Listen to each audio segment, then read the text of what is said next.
20 years ago, Europe had a strong presence with 41 out of the world's top 100 companies. Fast forward to today, and only 15 are left on that list. Something's not going well. A steady decline unfolding. Picture a continent grappling with the winds of change as its prominent players dwindle year by year. Once formidable sectors like oil and gas now echo with the sounds of obsolescence. Even the stalwarts of car manufacturing face an uphill battle, overshadowed by global competitors. Think back to the days when mobile phones were the embodiment of European innovation. Today, Chinese phones dominate the hands of Europeans. Now, let's talk tech. While the likes of Amazon, Apple and Meta soar to new heights, Europe is left with a conspicuous void. There isn't a single European tech giant that can hold a candle to these behemoths. It's a tale of missed opportunities and a struggle to keep pace in a world evolving at breakneck speed. How did Europe lose its once unassailable edge? Why do the rich and developed nations of this continent find themselves trailing behind their counterparts in Asia and the United States? Is there still time to reverse the tide? Or is Europe destined to become a fading echo of its former economic glory? To understand why Europe is facing economic challenges today, we need to rewind the clock and grasp how it became an economic superpower in the first place. Surprisingly, the West's economic dominance is a relatively recent phenomenon. Before the 18th century, the economic gaps between different countries and regions were tiny. Asia, Africa and Latin America were on a similar economic level as Europe and North America. In fact, China and India together made up half of the world's economy, twice as much as they do now. Then came the game changer, the Industrial Revolution. Europe embarked on a whirlwind of technological innovation that reshaped the continent and, more importantly, how business was done. Small workshops transformed into colossal factories powered by machines, steam engines, and mechanical tools. Everything became faster, better, and more productive. Europe's economy soared, leaving the rest of the world behind. As inventions multiplied, so did wealth and military power. This marked the era when European colonialism took center stage. With a superior military, European powers conquered large parts of the world throughout the 19th century. It's essential to note that Europe didn't get rich because of colonialism. It was already rich.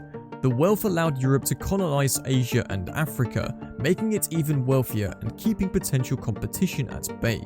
However, the post-World War II era marked a turning point. The world dynamics shifted, and Europe's economic trajectory faced new challenges. As the former colonies gained their independence, the European share of the global GDP began a descent, a slow decline at first, but then it gained momentum. Back in the 1960s, Europe collectively accounted for more than a third of the global economy. Today, that figure has dwindled to less than 15%, but how bad the situation exactly is? To grasp the severity of the situation, let's delve into three key indicators that reveal just how tough things are for Europe. First up, consider JP Morgan, the largest American bank. Its revenue grew by 10% in the past 12 years. Meanwhile, the largest European bank, BNP Paribas, saw an 8% decline. Deutsche Bank, the biggest German bank, faced an even more significant setback, with its revenue shrinking by over 40%. It's not just banks. The trend is evident across industries. Walmart, the colossal US supermarket chain, has seen a 40% growth since 2009. Contrast that with Carrefour, one of its European counterparts, which has shrunk by 28%. Nike's revenue nearly tripled since 2010, but Adidas, its European rival, grew by just over 50%. Apple, the largest US tech company, boasts a staggering 600% growth, while Alibaba, the largest Chinese tech company, has surged by 1,300%. On the European front, SAP, the largest tech company, lags far behind with a growth of only 100%, despite its revenue being 10 times smaller. This trend persists sector by sector. US and Chinese corporations are not just growing, they're growing rapidly. In contrast, their European counterparts either exhibit sluggish growth or, in some cases, a decline in revenue. Something's off, and it's deeply connected to another concerning fact. Many of Europe's largest companies are in outdated industries. Second indicator is that while the American top 10 is dominated by tech and retail, Europe's top 10 is filled with oil and gas and car manufacturers. These sectors are on the brink of transformation due to the global shift towards sustainable resources. Despite their attempts to adapt, companies like Shell and BP are unlikely to dominate the global economy in the coming decades, as they did in the 20th century. This poses a significant problem for Europe. The future is likely to be driven by big tech, an arena where Europe, despite its industrial and scientific achievements, has faltered. Unlike the US or China, Europe has struggled to produce tech giants that can rival the current industry leaders. Even SAP, the only European tech company in the Fortune 500, has been around for half a century and cannot be considered a startup. And lastly, in this rapidly changing landscape, Europe seems to have lost its innovative edge. As a result, European companies are falling behind, growth is slower, and the continent struggles to produce enterprises that can thrive in the future. So why is Europe struggling on the innovation front?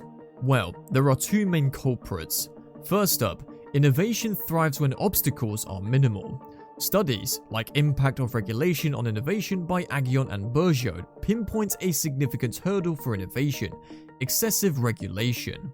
Europe, a self-proclaimed regulatory powerhouse, tends to be a trendsetter in the world of regulations, with the rest of the globe playing catch-up. While this might seem like a positive stance, ensuring the protection of people and the environment, it comes with a downside. Too much regulation can stifle a company's ability to operate, dampen competition, deter investment, and overall put a drag on the economy. In recent decades, both the European Union (EU) and the individual European countries have been champions of regulation. The EU even initiated a program to scale back on regulations, but progress has been sluggish. The issue isn't just about making it harder for European companies to innovate, it's also about lacking the right incentives. Second problem that is holding Europe back is fragmentation. Despite most of Europe being part of the EU, each country retains its unique set of rules, regulations, permits, and licenses for businesses. It's a regulatory maze that makes Europe more fragmented than it appears. Think of it as 28 different markets rather than a unified one. This fragmentation doesn't just make expansion slower and more cumbersome within Europe, it also limits the incentives for companies to be truly innovative. Unlike a single large market, such as the United States, Europe poses a challenge for companies to expand across borders. The result? European companies tend to focus on their own domestic markets, growing at a slower pace compared to their global counterparts. This also means that most competition in Europe is confined within national borders, hindering the kind of innovation, hunger, and aggressiveness seen in larger markets like China, India, or the United States. As we reflect on Europe's economic decline, it becomes evident that the continent has been relying on its historical achievements to sustain a comfortable welfare state and a high quality of life. However, the reality check is looming large. Europe struggles to keep pace with global competition, grapples with an aging population, and sees a diminishing share of the global economy. The current European model appears less and less sustainable in the long run. The inevitable truth is that Europe will eventually need to navigate a course of change, adaptation, and rediscovery to reclaim its competition edge. The stakes are high, and the consequences of inaction are unavoidable. The question is whether Europe can rise to the challenge, reinvigorate its economic prowess, and carve out a future that aligns with the rapidly evolving global landscape. The choice is clear, and the time for change is now.